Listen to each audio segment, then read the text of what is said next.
مجھے یاد ہے ایک دفعہ ایک صاحب کہنے لگے یہ مسجد میں یہ تو نے یہ کیوں نہیں کیا, یہ کیوں نہیں کیا. دوسرے نے کہا تو نے کبھی ٹیل ٹھوکی ہے مسجد میں آ کے؟ اس نے کہا نہیں. تو اب چپ کر کے بیٹھا رہے آرام سے. کچھ نمازی ہوتے ہیں نا آ کے شرارتی, یہ دیکھو یہ پنکھا نہیں چل رہا, یہ دیکھو. تو اس سے پوچھو کبھی اس محلے میں تم نے مسجد کو 5 روپے چندہ دیا کہ نہیں دیا؟ تو چپ کر کے ادھر جا کے بیٹھ جائے.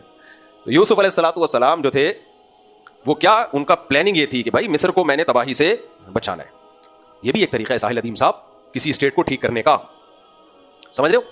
چوتھا کام یوسف علیہ السلام نے یہ کیا کہ غیر مسلم اسٹیٹ کے خیر خواہ بنے ہیں وہ. یہ بھی جائز ہے شریعت میں. یہ بھی کیا ہے, اس سے پتہ چلتا ہے اسلام نتیجے کو فوکس کرتا ہے, طریقوں کو فوکس نہیں کرتا. رزلٹ اچھا آنا چاہیے, چاہے جہاد کا موقع ہو تو جہاد کے ذریعے, جہاد کا موقع نہیں ہے, جہاد سوٹیبل نہیں ہے تو بھائی آپ عہدوں میں جا کے بیوروکریسی میں جاؤ, عدلیہ میں جاؤ, فوج میں جاؤ, تجارت میں آگے جاؤ, 20 راستے ہیں آپ کے پاس. رزلٹ نتیجہ سب کے سامنے ایک ہونا چاہیے کہ دین کو, اللہ کے دین کو دنیا میں غالب کرنا ہے. تو اسلام میں کوئی ایک طریقہ متعین نہیں ہے. لوگ کیا کر رہے ہیں, خلافت کے نام پہ, بغاوت کے نام پہ سب کو مار دھاڑ پہ لگا رہے ہیں جس کا کخ بھی رزلٹ آنے والا نہیں ہے. ایک صاحب مجھے کہنے لگے جہاد کے بغیر اسلامی حکومت نہیں آ سکتی. تاریخ اٹھا کے دیکھ لو, نبی صلی اللہ علیہ وسلم نے 13 سال مکہ میں دعوت دی, محبت سے دین سمجھایا لیکن نہیں آیا. لیکن جب تلوار لے کے مکہ فتح کیا پورے مکہ میں دین آ گیا. میں نے کہا آپ تاریخ کا ایک پہلو بیان کر رہے ہو, دوسرا پہلو نہیں بتا رہے. میں نے کہا مکہ میں یقیناً ایسا آیا ہے, مدینہ میں کیسے آ گیا تھا؟ مدینہ میں بھی تلوار سے آیا ہے کیا ہے بھائی؟ مدینہ میں زبانی دعوت سے آیا ہے. مکہ والوں کے دل سخت تھے, نہیں ایمان لائے. مدینہ والوں کے دل اتنے نرم کہ دعوت یہاں دی جا رہی ہے, اثر کہاں پڑ رہا ہے؟ مدینہ پہ. وہاں سے وفود پہلے سے آ کے قبول کر رہے ہیں اسلام, اور آپ صلی اللہ علیہ وسلم کو بلایا کہ آپ یہ جگہ چھوڑیں, آپ ہمارے پاس آئیں. جس دن نبی صلی اللہ علیہ وسلم مدینہ پہنچے اسی دن سے مدینہ میں پہلی اسلامی ریاست قائم ہو گئی. تو اس سے پتہ چلتا ہے بھائی کہیں جہاد, اور جہاں جہاد سوٹیبل نہ ہو وہاں محبت سے دعوت, کہیں تعلیمی شعبوں کو زندہ کرنا. یہی ہماری دعوت ہے کہ کوئی ایک طریقہ اسلام میں متعین نہیں ہے. اسلام طریقوں کو فوکس نہیں کرتا, ہدف کو فوکس کرتا ہے. ہدف کو دیکھو, ایک آدمی کا مقصد پیسے کمانا ہے. پیسے کمانے کے لیے وہ, بھائی آپ مجھ سے مل کے جائیں, بڑے دنوں بعد نظر آ رہے ہیں مجھے, بہت دنوں بعد نظر آ رہے ہیں آپ. مجھے پرانے لوگ آج کل نظر آ رہے ہیں الحمدللہ, جن کے زمانے کی ٹرینیں بند ہو چکی ہیں, انجن بند ہو گئے ان کے زمانے کے. تو اب دیکھو جلدی سے بات کر کے میں واقعے کی طرف آتا ہوں. لوگ کہتے ہیں ہم واقعہ سننے آئے تھے, مفتی صاحب نے بیچ میں اپنی تقریر شروع کر دی. بھائی ان واقعوں سے اگر آپ عبرت حاصل نہیں کرتے تو پھر کوئی فائدہ نہیں ہے, پھر تو صرف ایک کہانی بن جائے گی. تو عبرت حاصل کرو ان سے. میں عرض کر رہا تھا, ایک آدمی کا مقصد پیسہ کمانا ہے, تعلیم کو فروغ دینا نہیں ہے. یونیورسٹی میں لیکچرار لگ گیا, اس کی 1.5 لاکھ تنخواہ. اس نے دیکھا کہ سموسوں کا ٹھیلا لگاؤ نا رمضان میں تو 10 لاکھ کما لوں گا میں, یا رمضان کے علاوہ پورے سال, تو فوراً چھوڑے گا نہیں اس جاب کو. لوگ کہہ رہے ہیں یار تو یونیورسٹی میں لیکچرار تھا. وہ کہہ بھائی میرا مقصد جب نوٹ چھاپنا ہے تو پھر مجھے جس میں نے دیکھا ہے اوبر کریم جب نئی چلنا شروع ہوئی, ڈاکٹر لوگ کیا چلا رہے تھے, اوبر. کہہ رہے ہیں جب پیسہ کمانے کے لیے ہم ڈاکٹر بنے ہیں تو اس میں زیادہ مل رہا ہے. پرندوں کا کام لوگوں نے شروع کر دیا. انہیں تو ہم غلط اس لیے کہیں گے کہ بھائی پیسہ کمانا مقصد ہونا نہیں چاہیے. تم ڈاکٹر ہو, لوگوں کی جان بچانا, تم زیادہ معزز کام کر سکتے ہو, لیکچرار بن کے لوگوں کو ایجوکیشن دے سکتے ہو, پیسے پہ کمپرومائز کر لو. لیکن واقعی جس کا ہدف پیسہ کمانا ہو تو وہ کہتا ہے ہمیں آم کھانے سے مطلب ہے, پیڑ گننے سے مطلب نہیں ہے. تو جس کا مقصد دین کو دنیا میں غالب کرنا ہو وہ کسی ایک طریقے پر کبھی اکتفا نہیں کرے گا. وہ غور و فکر کر کے دیکھے گا کس وقت کس زمانے میں کون سا طریقہ زیادہ سوٹیبل ہے. تو ہم یہ کہتے ہیں پاکستان میں اگر آپ انقلاب لانا چاہتے ہو, جو سیاسی لوگ ہیں وہ تو سیاست کے میدان میں آگے بڑھیں, انہیں کوئی نہیں, وہ بھی ضروری ہے. لیکن ہم جیسوں کے لیے کیا ضروری ہے؟ تعلیمی میدان. کون سا؟ تعلیمی. 3 طاقتیں ہیں جن سے کنٹری چلتا ہے, ایک فوج, ایک عدلیہ اور ایک بیوروکریٹس. CSS کر کے اچھے لوگوں کو آپ بیوروکریسی میں بھیجو, آپ عدلیہ میں بھیجو, اور کس میں بھیجو؟ فوج میں بھیجو. تو یہ کرنے کے کام یہ ہیں, یہ ہوتے نہیں ہیں, مشکل ہیں. تو پھر بیٹھ کے منہ کے فائر کرتے رہو, بیٹھ مولوی کچھ نہیں کر رہے, یہ نہیں کر رہے, انقلاب نہیں لا رہے, کب تک چپ بیٹھے رہو گے؟ تو کر کے دکھاؤ کچھ. ترکی میں ہوا ہے, اس کے آج نتائج کچھ سامنے آنا شروع ہوئے ہیں. تو یہ ہے. تو یوسف علیہ السلام کو بھی اندازہ ہو گیا. اچھا, یوسف علیہ السلام نے وزیر خزانہ کیوں مانگا یہ میں بتا چکا ہوں. اس لیے وزارت خزانہ کی مانگی کہ ان کو پتا تھا بھائی ابھی خزانے ہی خالی ہونے والے ہیں. اچھا, ہمارے یہاں وزیر خزانہ جب بنتا ہے جب خزانوں میں خزانے بھرے ہوئے ہوں. جس ملک کے خزانے خالی ہونے والے ہوں اس میں وزیر خزانہ بننے کی بھی کوئی کوشش نہیں کرے گا. تو یوسف علیہ السلام نے وزارت خزانہ کا عہدہ اس لیے مانگا کہ بھائی یہ ایک ایسا عہدہ ہے جس کی اس وقت قوم کو سب سے زیادہ ضرورت ہے, اور جو وزیر خزانہ ہوگا وہی سب سے زیادہ ویلیویبل پرسن ہوگا اس کنٹری میں, کیونکہ خزانے ختم ہونے والے ہیں. پھر آگے یوسف علیہ السلام نے جو بات کہی وہ بھی سننے کی ہے. فرمایا انی حفیظ علیم, مجھے وزیر خزانہ بنا دیں. دلیل کیا دی ہے؟ میں حفاظت کرنا بھی جانتا ہوں اور اکاؤنٹنگ کا علم بھی جانتا ہوں, اکنامکس کا علم بھی بولو جانتا ہوں. یہ کیوں نہیں کہا کہ میں اللہ کا نیک بندہ ہوں؟ توجہ ہے نا آپ لوگوں کی. مجھے وزیر خزانہ بنا دیں کیونکہ میں اللہ کا پیغمبر ہوں. میں بہت, ابے بھائی ادھر توجہ کرو, میں اپنے بارے میں نہیں کہہ رہا, میں بہت نیک ہوں, میں نمازی ہوں, میں نائس پرسن ہوں, میں بہت ذہین ہوں, میں بہت خوبصورت ہوں. یہ نہیں کہا یوسف علیہ السلام, یہ بتانے کے لیے کہ جس کام کا جو اہل ہو اس میں اس کام کی صلاحیت کا ہونا ضروری ہے. سمجھ میں آ رہی ہے بات کہ نہیں آ رہی؟ آج یہ بھی ایک بڑا مسئلہ ہے کہ جس میں جس کام کی صلاحیت نہیں ہوتی اسے وہ کام سونپ دیا جاتا ہے. میں زیادہ ڈیٹیل میں نہیں جاؤں گا. ایک وزیر تعلیم پہ لطیفہ سناتا تھا, ہمارے کچھ دوستوں کو اس پہ غصہ آتا ہے تو میں نے لطیفہ سنانا چھوڑ دیا, لیکن میں سنا کے پھر رجوع کر لیتا ہوں اس سے. وہ لطیفہ یہ تھا کہ ایک ریٹائر وزیر تعلیم سے انٹرویو لیا جا رہا تھا کہ آپ تعلیم کے بارے میں پوچھا جا رہا تھا, تو وہ کہنے لگا کہ بھائی مجھے کیا تعلیم کا پتا. تو کسی نے کہا کہ آپ وزیر تعلیم تھے, آپ کو تعلیم کا نہیں پتا. کہہ رہے جب تھے اس وقت نہیں پتا تھا, تو اب تو ریٹائر ہو گئے ہیں. لیکن یہ غلط لطیفہ, یہ صحیح نہیں ہے. اس نے کہا جب ہم تھے اس وقت نہیں پتا تھا یار ہمیں, اب کہاں سے پتا ہوگا. اچھا خیر, یہ غلط ہے, ایسا ہے نہیں, وزیر تعلیم کو تعلیم کا پتا ہوتا ہے الحمدللہ. اچھا تو انی حفیظ علیم, میں حفاظت بھی کروں گا. ہاں, وزیر خزانہ میں 2 کوالٹی کا ہونا ضروری ہے. نمبر 1 امانت دار ہو. بعض دفعہ پتا سب کچھ ہوتا ہے, علم ہوتا ہے, لیکن دیانتدار نہیں ہوتا, کھا رہا ہوتا ہے خزانوں کو. تو 2 نمبر ہوگا, چاہے کتنا ہی ماہر ہو وہ بھی بیڑا غرق کرے گا خزانوں کا. اور ہو تو 1 نمبر لیکن علم ہی نہیں ہے, پتہ ہی نہیں بھائی مصر میں کتنا مال اسٹور کرنا ہے اور کتنا فروخت کرنا ہے اور کس چیز کی کیا قیمت رکھنی ہے. پتہ چلا اتنا مہنگا کر دیا, لوگ خرید نہیں رہے ہیں, اتنا سستا کر دیا کہ اپنے ہی خزانے خالی ہو گئے سارے کے سارے, پبلک لوٹ لاٹ کے لے گئی. تو بہت 7 سال کی جو کیلکولیشن ہے آسان نہیں ہے. اور آپ کو پتہ ہے اکاؤنٹنگ کے علم کی بنیاد بھی کس سے رکھی ہے؟ مسلمانوں نے. گوروں نے یہ سارا علم مسلمانوں سے لیا ہے. آگے چلتے ہیں ہم. تو انی حفیظ علیم, تو اس طرح قرآن کہتا ہے وَكَذَلِكَ مَكَّنَّا لِيُوسُفَ فِي الْأَرْضِ, اس طرح ہم نے یوسف کو زمین میں مضبوط ٹھکانہ دے دیا, باقاعدہ حکومتی عہدہ مل گیا, بادشاہ کے بہت قریب ہو گئے. یتبوأ منها حیث یشاء, جہاں چاہے ٹھکانہ بناتے. نصیب برحمتنا من نشاء, اللہ کہتے ہیں ہم جس کو چاہیں اپنی رحمت پہنچا دیتے ہیں. ولا نضيع اجر المحسنین, اچھا عمل کرنے والوں کے اجر کو ہم ضائع نہیں کرتے. یوسف نے اچھا کیا, صبر کیا ہر پریشانی میں, اور زنا سے اپنے آپ کو دور رکھا, تو ہم کیسے ہو سکتا ہے کہ اچھے لوگوں کے عمل کو ضائع کر دیں. آگے اللہ تعالیٰ فرماتے ہیں وجاء اخوة یوسف فدخلوا علیہ فعرفهم وهم له منکرون. اب 7 سال کے بعد قحط پڑا تو بھائی دنیا بھر سے خبریں پھیل جاتی تھی نا کہ روٹی پانی ختم. تو یہ لوگوں میں نا, مصر کے ارد گرد کے جتنے کنٹریز تھے ان میں یہ آہستہ آہستہ خبریں پھیل گئی, بھائی مصر میں جو گورنمنٹ ہے نا ان کے پاس چیزیں اسٹور ہوئی ہوئی ہیں اور وہ لوگ مناسب ریٹ پہ فروخت کر رہے ہیں. تو دنیا بھر سے قافلے آنا شروع ہوئے گندم کے چکر میں. کیٹو ڈائٹ اچھی چیز ہے, لیکن اتنی بھی اناج انسان کی بنیادی ضرورت ہے میرے بھائی. موضوع نہ چینج ہو جائے, آگے چلتے ہیں. تو وجاء اخوة یوسف, اسی اسنا میں یوسف علیہ السلام کے بھائی بھی آئے. 11 بھائی اونٹوں پہ بیٹھ کے انہوں نے فلسطین سے رخ کیا مصر کا, اور بالآخر محل میں داخل ہوئے. فعرفهم, یوسف علیہ السلام نے ان کو پہچان لیا. وهم له منکرون, وہ یوسف علیہ السلام کو نہیں پہچان سکے. ولما جہزهم بجہازهم, یوسف علیہ السلام نے ان سے معلومات لی. وہ یوسف علیہ السلام جو راشن دیتے تھے نا گھر کے افراد کے بارے میں معلوم کر کے, بھائی تمہارے گھر میں ٹوٹل کتنے افراد ہیں, سوچو اگر میں ہوتا آدھا راشن ختم, تو کیا خیال ہے. لیکن یوسف علیہ السلام کے والد کا خاندان بہت بڑا تھا, ٹھیک ہے نا, ہمارے خاندان سے بڑا تھا. ہم تو ادنا سے کوشش کر رہے ہیں وہاں تک پہنچنے کی. تو فعرفهم, تو یوسف علیہ السلام نے ہاں ان سے پوچھا کتنے افراد ہیں. انہوں نے بھائی ہمارا ایک اور بھائی ہے سوتیلا بھائی بنیامین, اس کو ہم لے کے نہیں آئے کیونکہ والد جو ہے نا ہمارے بہت اس سے محبت کرتے ہیں, وہ اس کو اکیلا چھوڑنا نہیں چاہتے. قال اتونی باخ لکم من ابیکم, جو تمہارے والد کا کی طرف سے بھائی ہے, یعنی سگا بھائی, سگا ہی ہوتا ہے وہ بھی والد والا, جو والد کی طرف سے ہے جن کی والدہ الگ ہے, اس بھائی کو بھی لے کر آنا. الا ترون انی اوفی الکیل وانا خیر المنزلین, دیکھتے نہیں ہو میں تمہیں بہترین تمہارا اکرام کر رہا ہوں, تو اب اس کا تقاضا یہ ہے کہ مجھ پہ اعتماد کرو, مجھ پہ ٹرسٹ کرو, اگلی دفعہ اس کو بھی لے کر آؤ. فإن لم تأتونی به فلا کیل لکم عندی ولا تقربون, اگر تم اس کو لے کے نہیں آئے تو کچھ بھی نہیں ملے گا تمہیں, تمہارا حصہ بھی نہیں ملے گا. ولا تقربون, اور ادھر قریب پھٹکنے کی بھی تمہیں اجازت. ولا تقربون. قالوا سنراود عنه اباه وانا لفاعلون, کہنے لگے ہم ابا کو سمجھانے کی کوشش کریں گے, انشاءاللہ ہم کر کے چھوڑیں گے یہ کام. مشکل ہے, تھوڑا ڈیفیکلٹ ہے, کیونکہ ابا اصل میں تو پتہ ہے نا ایک بھائی کے ساتھ ہم کیا کر چکے ہیں, تو ابا دوسرے پہ تھوڑی اعتماد کریں گے ہم پہ. وقال لفتيانه اجعلوا بضاعتهم في رحالهم لعلهم يعرفونها اذا انقلبوا الى اهلهم لعلهم يرجعون. اور حضرت یوسف علیہ السلام نے ملازمین سے کہا کہ جو ہم نے ان سے پیسے لیے ہیں نا اس کے راشن کے, تو سارے پیسے ان کے سامان میں واپس ڈال دو, یہ واپس کر دو ان کو. گھر جا کے دیکھیں گے نا کہ ہمارے سارا راشن بھی دے دیا اور پیسے بھی واپس کر دیے, تو اور خوش ہو جائیں گے کہ بھائی یہ قابل اعتماد ہیں اور ہم اپنے بھائی کو لے کے جاتے ہیں ان کے پاس.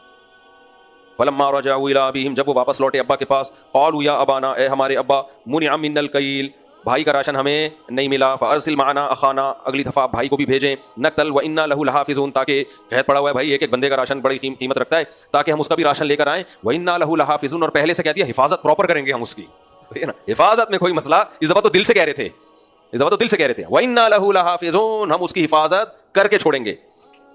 قال هل آمنكم عليه الا كما امنتكم على اخيه من قبل, یعقوب علیہ السلام نے کہا کیا میں تم پر ایسے ہی اعتماد کر لوں جیسے اس کے بھائی کے بارے میں پہلے اعتماد کیا تھا. اس وقت بھی تو تم یہی کہہ رہے تھے ہم حفاظت کریں گے, ہم خیر خواہ ہیں, لیکن اب کوئی آپشن نہیں تھا. فاللہ خیر حافظا وهو ارحم الراحمین. ولما فتحوا متاعهم وجدوا بضاعتهم ردت الیہم, جب سامان کھولا تو اس میں ساری اپنی جمع جو پیسے دیے تھے نا وہ واپس نکلے. تو کہنے لگے یا ابانا ما نبغی, ابا ہمیں اور کیا چاہیے, اتنا اچھا بادشاہ, یعنی کوئی بادشاہ ایسا نہیں ہے کہ ہمارے بھائی پہ قبضہ کر لے اور جو ہے اس طرح, کچھ بھی نہیں, اتنا نیک بادشاہ کہ ہمیں ہماری جمع پونجی بھی واپس کر دی اس نے. ما نبغی, اور کیا چاہیے. تو ونزداد ونحفظ اخانا, نزداد ونمیر اہلنا ونحفظ اخانا ونزداد کیل بعیر، ہمیں پورا ایک اونٹ کے برابر راشن ملتا تھا، تو اونٹ تو ٹھیک ٹھاک راشن آ جاتا ہے، پورا ایک اونٹ کا راشن ہمیں ملے گا اگر بھائی کو آپ ساتھ لے جانے دیتے ہیں. ذالک کیل یسیر، ابھی جو ہمیں راشن ملا ہے تھوڑا ہے، یہ پورے پریوار اور پورے خاندان کے لیے کافی نہیں ہے، بھائی کو بھیج دیں آپ. قال لن ارسلہ معکم، یعقوب علیہ السلام نے کہا ہرگز نہیں بھیجوں گا، حتی تؤتونی موثقا من اللہ، جب تک تم اللہ کی قسم اٹھا کے مضبوط ایگریمنٹ نہیں کر لیتے، لتأتوننی بہ، کہ تم ہر قیمت پہ اس کو واپس لے کر آؤ گے، الا ان یحاط بکم، الا یہ کہ تم سب کے ساتھ کوئی حادثہ ہو جائے، یعنی کوئی ڈاکوؤں نے لوٹ لیا، قتل کر دیا، کوئی زلزلہ آ گیا تو سارے ہی مرو گے نا، تو سب گئے تو ایک الگ بات ہے، یہ نہیں ہوگا کہ وہ رہ گیا اور تم سب واپس آ گئے، اسی کو بھیڑیا کھا گیا اور تم سب، یا اگلا کوئی کہانی سنا دی کہ جی بادشاہ نے رکھ لیا ہے، وہ بادشاہ نے اغوا کر لیا اور کچھ بھی نہیں. الا یحاط بکم، تم سب کے ساتھ کوئی اللہ کی طرف سے حادثہ ہو جائے تو الگ بات ہے، ورنہ ہر قیمت پہ تم نے اس کو لے کر آنا ہے اور تم سب مل کے قسم اٹھاؤ میرے سامنے. قرآن کہتا ہے فلما آتوہ موثقہم، سب نے باپ کے سامنے مل کے مضبوط قسمیں اٹھائیں، معاہدے کیے، ہر قیمت پہ ہم اس بھائی کو واپس لے کر آئیں گے. قال اللہ علی ما نقول وکیل، یعقوب علیہ السلام نے کہا جو کچھ ہم کہہ رہے ہیں اللہ اس پر نگہبان ہے، اللہ دیکھ رہا ہے. وقال یا بنی لا تدخلوا من باب واحد، اب جب دوبارہ راشن ختم ہوا تو اب جا رہے ہیں تو اپنے بیٹوں سے کہا لا تدخلوا من باب واحد، ایک مصر کے ایک دروازے سے داخل نہ ہونا، وادخلوا من ابواب متفرقہ، مختلف دروازوں سے داخل ہونا. کیوں؟ اتنے خوبصورت جوان بھائی یوسف علیہ السلام حسین ترین تھے، تو بھائی بھی تو اسی باپ کی اولاد تھے نا، تو اتنے اونچے اونچے اور خوبصورت، یعقوب علیہ السلام کو خوف ہوا کہ یہ ایک ہی دروازے سے داخل ہوں گے، ساری دنیا دیکھے گی کون خوش قسمت باپ ہے جس کے یہ ماشاءاللہ خوبصورت گبلو جوان بیٹے، تو نظر لگنے کا خطرہ ہے. تو اس سے پتہ چلتا ہے نظر برحق ہے، اور یہ نہیں کہ ہر ایک کو لگنا شروع ہو جائے، کوئی واقعی اتنے خوبصورت گبلو جوان ہو تو پھر ان کے لیے احتیاط کرنا لازم. اچھا، یہ احتیاط یعقوب علیہ السلام اپنے شہر میں نہیں کر رہے بلکہ ایک اننون جگہ پہ. اس سے یہ بھی پتہ چلتا ہے کہ جس کی حسن اور شہرت یا دولت مشہور ہو جائے تو وہاں نظر لگنے کا خطرہ ختم ہو جاتا ہے، کیونکہ اننون جگہ ہے نا، یہاں تو سب مانوس ہے، سب کو پتا ہے بھائی یعقوب علیہ السلام کے اتنے بیٹے، انہی کے سامنے جوان ہوئے، لیکن اننون جگہ پہ اچانک، یہ ایسے ہی ہے کسی کو کوئی ایک بھی نہیں دے رہا تھا، اچانک 4 خوبصورت جوان عورتوں کو لے کے تقریب میں جا رہا ہے اور 4 بیویاں، اس کے دوست تو پاگل ہو جائیں گے نا، بھائی تو سالے، تو وہاں نظر لگنے کا خطرہ ہے. پہلے ایک ہوئی، پٹا، برباد ہو گیا، گالیاں ملی، پھر اتفاق سے دوسری ہوئی تھی، آہستہ آہستہ ہو رہا ہے. یہاں خطرہ نہیں ہے کیونکہ آہستہ آہستہ لوگ اس سے مانوس ہوئے. تو اسی طرح جس کے پاس اچانک دولت آ جائے اس کو نظر لگنے کا خطرہ ہوتا ہے، زرداری جیسے لوگوں کو نظر لگنے کا خطرہ نہیں ہوتا. لوگ کہتے ہیں نا اگر دولت سے نظر لگتی تو ان لوگ ہمارے حکمرانوں کیوں لگتی؟ بھائی یہ ایک دم سے نہیں، آہستہ آہستہ باپ دادا سے چلا آ رہا ہے یا بعد میں آیا جیسا بھی، تو اچانک جب کوئی بڑی نعمت ملتی ہے تو نظر لگنے کا خطرہ ہوتا ہے. یہ اصل میں اس سوال کو اس لیے لمبا کھینچ رہا ہوں کہ یہ آج کل لبرل لوگوں کی طرف سے اشکال کیا جاتا ہے کہ اسلام کہتا ہے نظر برحق ہے، تو یہ بڑے بڑے خوبصورت اداکاروں کو نظر کیوں نہیں لگتی، تو اتنے حسین ہوتے ہیں. بھائی ان کی خوبصورتی پوری دنیا میں مشہور ہو چکی ہوتی ہے، کوئی اچھمے کی چیز نہیں ہوتی. نظر لگتی ہے اچھمے کی چیز، اچانک کچھ ہو، تو سائیکل سے آپ اچانک لینڈ کروزر پہ آ گئے تو نظر لگے گی. سائیکل سے پہلے آپ رکشا خریدو، رکشے سے تھوڑا سا آہستہ آہستہ آؤ اوپر کی طرف، وہ لینڈ کروزر فی الحال چھپا کے رکھ دو. تو یہاں بھی یعقوب علیہ السلام کو یہ تھا بھائی یہاں مصر جہاں فلسطین میں جہاں میں رہتا ہوں وہاں تو سب مانوس ہیں، خطرہ کہاں ہے؟ مصر میں. وہ بولیں گے یار اتنے خوبصورت جوان لمبے لمبے، تو وہاں خطرہ ہے. تو اس لیے یعقوب علیہ السلام نے کہا الگ الگ دروازوں سے جانا. پھر کہہ رہے ہیں میں اللہ پہ توکل کرتا ہوں، صرف ما کان حاجۃ فی نفس یعقوب الا قضاها. اللہ کہتے ہیں یعقوب علیہ السلام کے دل میں ایک خواہش تھی، یعنی خطرہ تھا، خوف تھا تھوڑا سا، وہ چاہتے تھے بھائی یہ اسباب اختیار کر لو تاکہ بعد میں کوئی پریشانی ہو تو یہ نہ ہو کہ ہم نے احتیاط نہیں کی، ورنہ وہ اصل میں کس پہ توکل کرتے تھے؟ اللہ پہ. آج نظر کے لیے کالا پیلا بچہ ہوگا، ناک بہری ہوگی، ماں کہتی ہے اس کو نظر لگی ہے، یہ وہم ہے بھائی. حلیم کی دیکھ والا بیچارہ غریب آدمی ٹھیلے پہ سارا دن گھوم رہا ہے اور جوتا لٹکایا ہوا ہے. پوچھا میں نے کہ یہ کیوں لٹکا رہے؟ نظر نہ لگ جائے. بھائی تیرا بزنس، اس کو کیا بیچارے، تو زکات دے دیں گے لوگ تجھے، تو رکشے والے نے جوتا لٹکایا ہوا ہوتا ہے کہ نظر نہ لگ جائے. بھائی ٹرک لٹکائے سمجھ میں آتا ہے، ٹرک کو نظر لگی تھی تو رکشا بنا تھا وہ، تو رکشے کو مزید کیا نظر لگی؟ تو اس میں وہمی لوگ زیادہ ہیں، وہمی نہ بنے. آگے اللہ تعالیٰ فرماتے ہیں ولما دخلوا منها، ولما دخلوا علی یوسف، وہ بنیامین کو لے کے یوسف علیہ السلام کے دربار میں داخل ہوتے ہیں. آوا الیہ اخاہ، یوسف علیہ السلام اپنے بھائی کو الگ لے کر گئے، اپنے بھائی بنیامین کو الگ لے کر گئے اور کہنے لگے انی انا اخوک، میں یوسف ہوں تمہارا بھائی. فلا تبتئس بما كانوا يعملون، جو یہ ظلم تمہارے ساتھ کرتے رہے ہیں اس پہ اب نا امید مت ہو. اس سے پتہ چلتا ہے کہ ان کے ساتھ بھی سلوک اچھا نہیں تھا، انہیں بھی تنگ کر کے رکھا ہوا تھا. تو فلما ان کو تسلی دے دی کہ اب جو ہوگا نا بہتر ہوگا، ٹینشن نہیں لینا. فلما جہزهم بجہازهم، جب ان کا سامان تیار کیا، جعل السقایۃ فی رحل اخیہ، بادشاہ نے اپنا ایک قیمتی پیالہ جو ہے حضرت، اچھا یہ بادشاہ بن چکے تھے، قرآن سے پتہ چلتا ہے بادشاہ کی موت ہو گئی اور یوسف علیہ السلام اس کنٹری کے بادشاہ بن گئے تھے. تو یوسف علیہ السلام نے اپنا پیالہ رکھوا دیا ان کے سامان میں، بنیامین کے سامان میں. ثم اذن مؤذن، جب وہ واپس لے کے جا رہے ہیں تو ایک پکارنے والے نے کہا ایتھا العیر انکم لسارقون، اے قافلے والو تم چور ہو، تم کیا ہو؟ چور ہو. قالوا واقبلوا علیہم ماذا تفقدون، وہ فوراً پلٹے اور کہنے لگے کیا گم پا رہے ہو بھائی، تم کون سی چیز محل سے گم ہو گئی ہے جو ہمیں چور کہہ رہے ہو؟ قالوا نفقد صواع الملک، کہنے لگے ہمیں بادشاہ کا قیمتی پیالہ مارکیٹ سے شارٹ. یہ لگتا ہے کسی نے ہاتھ صاف کیا ہے, لگتا ہے کسی نے ہاتھ صاف کیا ہے. تو یوسف علیہ السلام کی بھی بظاہر ایسا لگتا ہے لگژری زندگی تھی بادشاہ بننے کے بعد, کیونکہ پیالہ قیمتی تھا. 5 روپے والا پیالہ کوئی بھی نہیں چوری کرتا میرے بھائی, نہ چوری کے الزام لگتے ہیں.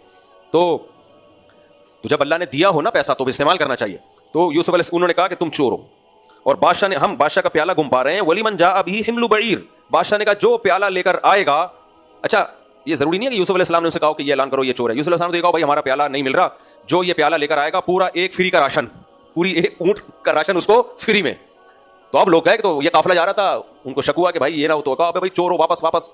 ولیمن جاء بہ حمل بعیر وانا بہ زعیم, بادشاہ نے کہا جو میرا پیالہ لے کر آئے گا ایک اونٹ کے برابر راشن ملے گا, اور میں نے اس چیلنج کو قبول کیا. وہ بندہ کہنے لگا قالوا تاللہ, وہ کہنے لگے اللہ کی قسم, لقد علمتم, تم جانتے ہو, ما جئنا لنفسد فی الارض, ہم زمین میں فساد مچانے کے لیے نہیں آئے, ہم راشن لینے کے لیے آئے ہیں, فسادی لوگ نہیں ہیں. وما کننا سارقین, اور ہم چور لوگ نہیں ہیں. یہ بڑا مزہ آتا ہے مجھے اس آیت کو پڑھ کے. یہ نہیں کہا لا نسرق, ہم نے چوری نہیں کی ہے, نہ وما کننا سارقین, یہ بہت مزے کا جملہ ہے. ہم چور لوگ نہیں ہیں, یعنی کچھ لوگ ہوتے ہیں جو چور ہوتے ہیں, وہی چوریاں کرتے ہیں. ہم عزت دار لوگ ہیں, پیغمبروں کی اولادیں ہیں, ان پہ چوریاں سوٹ نہیں کرتی. ٹھیک ہے بھائی کو کنویں میں ڈالا غلط کیا, لیکن وہ تو باپ کی محبت میں اور جیلسی میں کیا نا. لیکن یہ نہیں ہے کہ ہم ایسے گھٹیا معاذ اللہ لوگ ہیں کہ ہم چیزیں چوری کرنا شروع کرتے ہیں, اس کی چیز یہاں سے اٹھا کے وہاں سے اٹھا کے. یہ ہم چور خاندان نہیں ہے ہمارا. اس سے پتہ چلتا ہے چوری بہت ہی بدترین چیز ہے, یہ بہت ہی بےہودہ اور گندے لوگوں کی خصلت ہے. یہ عزت دار آدمی کوئی بھی گناہ کر سکتا ہے, اللہ بچائے ہم کو, چوری نہیں کرے گا کبھی وہ, یہ گھٹیا لوگوں کا کام ہے. وہاں اس کے گھر گئے, وہاں سے گھڑی اٹھا کے رکھ لی. مجھے یاد ہے 20-25 سال پرانی بات ہے, ہمارے بھائی کی ایک گھڑی تھی, تو کوئی خاتون آئی والدہ سے ملنے, گھڑی غائب. تو ہمارے گھر میں کسی نے بولا بھائی اس خاتون پہ شک ہے. اب ہماری والدہ نے کہا نہیں بھائی بڑی عزت دار خاتون ہے. نہیں جو تھا بندہ اس نے بولا نہیں بھائی نکلوا کے چھوڑوں گا, نکلوا لی گھڑی, وہ خاتون لے گئی تھی. ایک صاحب آئے, وہ الیکٹریشین تھے, ویسے تو الیکٹریشین کے ساتھ کافی واقعات ہو چکے ہیں, موبائل رکھا ہوا تھا, لے گئے. یہ ہاتھ صاف کر رہے ہوتے ہیں گھروں میں جا کے. اور سنو اللہ معاف فرمائے, ایک خاتون نے مجھ سے مسئلہ پوچھا, میں ان کا نام نہیں جانتا, کسی کا راز فاش نہیں ہو رہا. کہتی ہے میں ساری زندگی اپنے شوہر کی پینٹ سے پیسے نکالتی رہی ہوں اور میں نے پلاٹ خرید لیا ہے, اب اس پہ زکوٰۃ ہے یا نہیں ہے. اس خاتون سے میں کہتا ہوں کہ کسی کو نہیں بتا رہا کہ کس کی بات ہو رہی ہے, کوئی غیبت نہیں ہے اس میں, کسی کا راز فاش نہیں ہو. مجھے میں خود بھی بھول گیا ہوں کون ہے وہ, ابھی 3-4 دن پرانی بات ہے. میں نے کہا پلاٹ خرید لیا یار, اس میاں کو پتہ ہی نہیں ہے. اب اور ایک طرف اللہ کا خوف دیکھو, زکوٰۃ ہے یار, ابے یار تقوی کا یہ عالم ہے. بہرحال کیا ہو رہا ہے مارکیٹ میں, میں نے کہا بھائی چوری کی چیزوں پہ کوئی زکوٰۃ نہیں. اب وہ شوہر کو بتائے کیسے نا, بتائے گی تو شوہر بولے گا یار اس کا مطلب اس دن جو میرے پوری پتلون غائب ہوئی تھی وہ بھی تم نے لی ہے, وہ تو پھر جو کیس نہیں بھی بنتے وہ بھی ڈال دے گا نا. تو اب اس کے بعد سے تو بھائی میں کہتا ہوں جب شلوار پتلون لٹکایا کرو نا تو بہت احتیاط کے ساتھ, بہت احتیاط کرو. اچھا خیر, تو وہ کہنے لگے وما کننا سارقین, ہم لوگ چور نہیں. یہ مجھے بڑا مزہ آتا ہے جملہ پڑھنے میں کہ پیغمبر کی اولادیں تھیں, خاندانی لوگ چور نہیں ہوتے, اللہ معاف فرمائے. اچھا خیر, قالوا فما جزاؤه ان کنتم کاذبین, کہنے لگے اچھا اگر تم جھوٹ بول رہے ہو تمہارا بدلہ کیا ہوگا, سزا کیا ہے. تو ان کو تو یقین تھا ہم بھائی چور ہیں ہی نہیں. تو کہنے لگے من وجد فی رحلہ فہو جزاؤ, سامان چیک کرو, جس کے سامان میں سے پیالہ نکلا اس کو رکھ لو, وہ تمہارا ہوا. ان کو تو کانفیڈنٹلی وہ یہ بات کہہ رہے تھے نا کہ ہم لوگ نے چوری ووری تھوڑی کی ہے.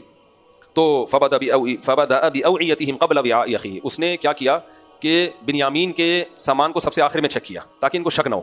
وہاں سے شروع کیا, سب سے آخر میں. وہ بڑے دیکھ رہے تھے آرام سے, نہیں نکلا, چلو بھائی دوسرے کا نمبر, تیسرے کا نمبر, چوتھے کا نمبر, 5. جب بنیامین کا نمبر آیا تو ثم استخرجها من وعاء اخیہ, تو یوسف علیہ السلام کے جو والد شریک بھائی تھے ان کے سامان میں سے وہ پیالہ نکل آیا. تو کہنے لگے ان یسرق فقد سرق اخ له من قبل, کیسے نالائق. اب وہ سب آ گئے یوسف علیہ السلام کے پاس, پورا بھائی چلو بھائی شاباش, سب آ گئے. تو یوسف علیہ السلام نے ان سے پوچھا بھائی یہ تو ان کے جیب سے ان کے سامان میں سے وہ پیالہ نکلا ہے. تو وہ کہنے لگے بھائی دیکھو اگر اس نے چوری کی ہے نا تو اس کا ایک بھائی بھی چور تھا. اشارہ کس کو کہہ رہے ہیں, یوسف علیہ السلام. فقط یہ ہے حسد, حسد میں بےہودہ الزامات بھی لگتے ہیں. تبھی میں بار بار کہہ رہا ہوں سوشل میڈیا کی باتوں پہ یقین مت کرو. ابھی کچھ لوگ عشق میں پاگل ہوئے ہیں, کچھ لوگ بغض میں پاگل ہوئے ہیں, اعتدال پہ کوئی بھی نہیں ہے. جو کسی کے عشق میں پاگل ہو گیا وہ اپنے حریف پر ہر وہ الزام لگا رہا ہے جو نہیں بنتا الزام, اور جو بغض میں پاگل ہوا ہے وہ اپنے مخالف پر اپنے چاہنے والوں کے لیے ہر وہ خوبی ثابت کر رہا ہے جو اس کو بھی پتا ہے کہ نہیں ہے. یہ سب پاگل, ابھی جو سوشل میڈیا چل رہا ہے یہ اب نارملٹی کی طرف چل پڑے ہم لوگ. ابھی یہ نیوٹرل نہیں ہے, ہم کچھ صحیح ہے کچھ غلط ہے, مکس چل رہا ہے, اس لیے بند کر دو. میں تو ٹک ٹاک اور یہ انسٹاگرام دیکھ کے پاگل ہو گیا تھا, میں نے بند کر دیا. آپ دیکھ رہے ہو کہ 3-4 دن سے میں بڑی خوش مزاجی سے درس دے رہا ہوں. شروع کے دنوں میں اتنا میرے چہرے پہ رونق نہیں تھی, اب میں ذرا یوں میں نے ٹک ٹاک اور اس سے جان چھڑا لی ہے. اتنا جھوٹ, اتنا مصیبت ہے نا, وہ اس کو گالیاں, وہ چور ہے وہ کہہ رہا ہے, وہ چور ہے وہ کہہ رہا ہے, یہ یہودی ہے کہہ رہا ہے, یہ یہودی ہے وہ کہہ رہا ہے, یہ اس نے کروایا وہ کہہ رہا ہے نہیں اس نے کروایا. ہم لوگ یہاں بیٹھے ہوئے ڈپریشن کے ڈبے بنتے جا رہے ہیں, اسٹریس کے مریض بنتے جا رہے ہیں.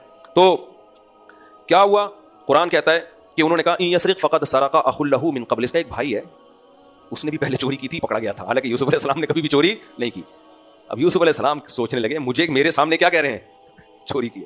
یہ ہے حسد, اس لیے حسد سے اپنے آپ کو بچا کے رکھا کرو اور سورہ فلق پڑھا کرو.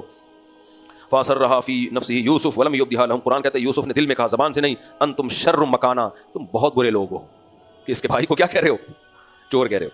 واللہ اعلم بما تصفون, یوسف علیہ السلام نے دل میں کہا اللہ ہی جانتا ہے خوب جو تم باتیں بنا رہے ہو. قالوا یا ایھا العزیز ان له ابا شیخا کبیرا, کہنے لگے اے عزیز مصر ان کا ایک ابا ہے شیخا کبیرا, بہت بوڑھا ہے. یعنی یوسف علیہ السلام نے کہا نا اب تم نے خود ہی کہا ہے بھائی جو چوری جس پہ سامان میں سے پیالہ نکلے گا اس کو رکھ لینا, تو بنیامین کو اب ہم رکھ رہے ہیں, وہ بنیامین کو کیسے چھوڑ کے جاتے وہ. تو کہنے لگے ان له ابا شیخا کبیرا, ان کا ایک والد ہے بہت بوڑھا, فخذ احدنا مکانا, ہم میں سے ہر شخص تیار ہے, ہم میں سے ہر شخص تیار ہے سزا کھانے کے لیے. آپ جو سزا رکھ دیں, جیل میں ڈالیں, ہمیں کوڑے لگائیں, چور کا ہاتھ کاٹا جاتا ہے ہاتھ کاٹیں, جو پنشمنٹ ہو جس پہ ہاتھ رکھیں گے نا ہم اس کو آپ کے حوالے کر دیں گے, اس کو نہیں دینا آپ نے. کیوں, اس کا باپ بوڑھا ہے اور اس بوڑھے باپ کو اس سے بہت محبت ہے, تو اس بوڑھے کا خیال کر لیں. فخذ احدنا مکانا انا نراک من المحسنین, ہم دیکھ رہے ہیں کہ آپ اچھا سلوک کر رہے ہیں, اب تک جو آپ کا ہمارے ساتھ سلوک تھا وہ اچھا نہیں بہت اچھا, احسان کا مطلب بہت اچھا سلوک تھا, تو ایک اچھا, ہم یہ نہیں کہہ رہے کہ سزا نہ ملے, ہم یہ بھی نہیں کہہ رہے کہ انہوں نے چوری نہیں کی ہے, ہم صرف اتنی ریکویسٹ کر رہے ہیں کہ ہم میں سے ہر شخص اس کی جگہ سزا کھانے کے لیے تیار ہے, خدا را اس کو اپنے ساتھ نہ لے کے جائیں. یوسف علیہ السلام نے فرمایا معاذ اللہ, اللہ کی پناہ, ان ناخذ الا من وجدنا متاعنا عنده, جس کے سامان میں سے پیالہ نکلا ہے اس کے علاوہ کسی اور کو رکھ لیں, یہ نہیں ہو سکتا. دیکھو یوسف علیہ السلام بھی یہ نہیں کہہ رہے چور کے علاوہ کسی اور کو رکھ لیں, کیونکہ پتا بھائی چوری تو انہوں نے بھی نہیں کی ہے, اس لیے کہہ رہے ہیں جس کے بیگ میں سے پیالہ نکلا ہے اس کے علاوہ کسی اور کو رکھ لیں, اللہ کی پناہ بھائی ایسا نہیں ہو سکتا. انا اذا لظالمون, یہ تو بڑے پھر ہم ظالم ہوں گے کہ پیالہ کسی اور کے تھیلے میں سے نکل رہا ہے اور رکھ کسی اور کو لے. بہرحال اب وقت پورا ہو گیا تو کیا کریں, کل اس کو مکمل کرتے ہیں, آگے بھی بہت اہم ہے, وقت بہت زیادہ ہو گیا. اللہ تعالیٰ اس میں جو ہمیں اسباق ملتے ہیں اللہ ہمیں ان اسباق کو سمجھنے کی اور اس پر عمل کی توفیق عطا فرمائے.